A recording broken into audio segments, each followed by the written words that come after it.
বন্ধুরা, মিয়ানমারের দাদাগিরি রুখে দিতে এবার সীমান্ত পরিদর্শনে যাচ্ছেন বিজিবি মহাপরিচালক। আপনারা সকলেই জানেন, বর্তমানে মিয়ানমারের মধ্যে যে অন্তর্দ্বন্দ্ব চলছে সেটা শুধু অন্তর্দ্বন্দ্বের মধ্যেই সীমাবদ্ধ নেই, সেটা কিন্তু এখন বর্তমানে বাংলাদেশের সীমান্তবর্তী এলাকাতেও ছড়িয়ে পড়েছে। যে কারণে নিজস্ব দেশকে সুরক্ষা দেওয়ার জন্য এবং নিজস্ব সীমানাকে মজবুত করে রাখার জন্য আজ বিজিবি মহাপরিচালক সীমান্ত পরিদর্শনে যাচ্ছেন। এবং সেখানে গিয়ে যদি দেখেন যে মিয়ানমারের একাধিক অন্যায় অত্যাচার আবারও সীমান্তের মধ্যে ছড়িয়ে পড়ছে, তখন কিন্তু বিজেপি মহাপরিচালক কঠোর অ্যাকশনও নিতে পারেন। সকলেই জানেন যে মিয়ানমারের যে জান্তা সরকার রয়েছে এবং জান্তা বাহিনী রয়েছে, তারা কিন্তু অত সহজে আর তাদের নিজস্ব দেশের বিদ্রোহী গোষ্ঠীগুলোকে পরাজিত করতে পারছে না। যে কারণে তারা কিন্তু বারবার বরাবরই কিন্তু বাংলাদেশের সীমান্ত পেরিয়ে বাংলাদেশের মধ্যে প্রবেশ করে ফেলছে। মানে নাইখনছড়ি, তুমুব্রু যে সমস্ত এলাকাগুলি রয়েছে সেখান দিয়ে কিন্তু তারা প্রবেশ করছে এবং তাদের ছোড়া মটার শেলও কিন্তু বাংলাদেশের মধ্যে এসে প্রবেশ করছে, যার ফলে বাংলাদেশের অনেক ক্ষয়ক্ষতি এবং বাংলাদেশের সাধারণ মানুষেরও অনেক ক্ষয়ক্ষতি হচ্ছে।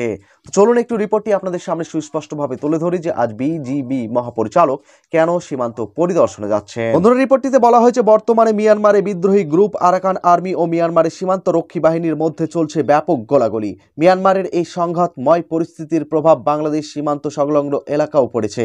তাই চলমান পরিস্থিতি পরিদর্শনে বুধবার 7 ফেব্রুয়ারি বান্দরবন ও কক্সবাজার সীমান্তে যাচ্ছেন বর্ডার গার্ড বাংলাদেশের বিজিবি মহাপরিচালক major general Mohammad Ashrafuzzaman Siddiqui. BGB মহাপরিচালক কক্সবাজার ব্যাটালিয়ন 34 বিজিবি অধীনস্থ উখিয়ার পালংখালী বিওপি এবং বান্দরবানের নাইখনছড়ি তুমুব্রু বিওপি ও ঘুমধুম সীমান্ত এলাকা এবং টেকনাফ ব্যাটালিয়নের 2 বিজিবি অধীনস্থ ওয়াইক্যাং বিওপি ও তৎসংলগ্ন সীমান্ত এলাকা পরিদর্শন করবেন।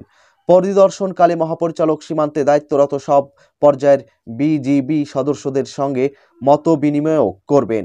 এর আগে মঙ্গলবার 6 ফেব্রুয়ারি গোপালগঞ্জের টুঙ্গিপাড়ার জাতির পিতা বঙ্গবন্ধুর সমাধিতে শ্রদ্ধা নিবেদন শেষে সাংবাদিকদের বিভিন্ন প্রশ্নের জবাব দেন বিজিবি মহাপরিচালক। বন্ধুরা, যেমনটি আমি বললাম, বিজিবি মহাপরিচালকের সীমান্ত পরিদর্শন করার মূল উদ্দেশ্যই হলো এটা, নিজস্ব দেশ এবং নিজস্ব সীমান্তকে সুরক্ষা করা। কারণ মিয়ানমারের মধ্যে যে অন্তর্দ্বন্দ্ব শুরু হয়েছে সেটা এখন অন্তর্দ্বন্দ্বেই সীমাবদ্ধ নেই, সেটা বাংলাদেশ সীমান্তর মধ্যেও ছড়িয়ে পড়েছে। শুধু ছড়িয়েই পড়েনি, মিয়ানমারের ছোড়া মটর শেল, গুলি প্রভৃতি জিনিসই কিন্তু আজ বাংলাদেশের ভিতরে প্রবেশ করছে। এমনকি মিয়ানমারের সেনাবাহিনীও কিন্তু সেই সমস্ত বিদ্রোহী গোষ্ঠীগুলোর ভয়ে আজ বাংলাদেশের মধ্যে প্রবেশ করে ফেলেছে।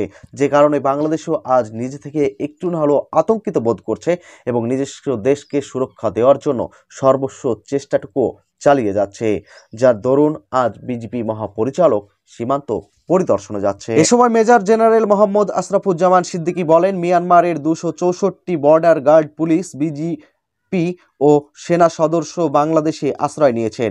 আমরা ধৈর্য ধারণ করে মানবিক দিক থেকে আন্তর্জাতিক সুসম্পর্ক বজায় রেখে পরিস্থিতি মোকাবেলার চেষ্টা করছি।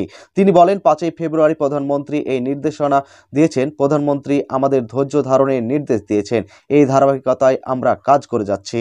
বন্ধুরা, বুঝতে পারছেন, একের পর এক কিন্তু মিয়ানমারের সৈন্যবাহিনী আজ বাংলাদেশের মধ্যে ভয়ভীত হয়ে পালিয়ে আসছে। আর বাংলাদেশও কিন্তু মানবিকতার খাতিরে তাদেরকে আশ্রয় দিচ্ছে এবং তাদেরকে ঠিক ভালো মতোই ধৈর্য ধারণ করে ধরে রাখছে, যাতে আন্তর্জাতিক আইনের কোনো প্রকার উল্লঙ্ঘন না হয়। এক কথায় বলতে পারেন, বাংলাদেশ এখানে নিজস্ব কূটনৈতিক স্বার্থটাকে বজায় রেখেই কাজ করে চলেছে। যদি পরে মিয়ানমার এন তেন বাড়াবাড়ি করে, তখন হয়তোবা মিয়ানমারকে উচিত জবাব বাংলাদেশের তরফ থেকে দেওয়া যেতে পারে। তো যাই হোক বন্ধুরা, আজকে সম্পূর্ণ প্রাইম টাইম রিপোর্ট আপনাদের কাছে অবশ্য কেমন লাগলো সেটা একটু দয়া করে আমাদেরকে জানিয়ে যাওয়ার চেষ্টা করবেন। তো ভালো থাকবেন, সুস্থ থাকবেন। তো দেখা হবে পরবর্তী ভিডিওয়ে।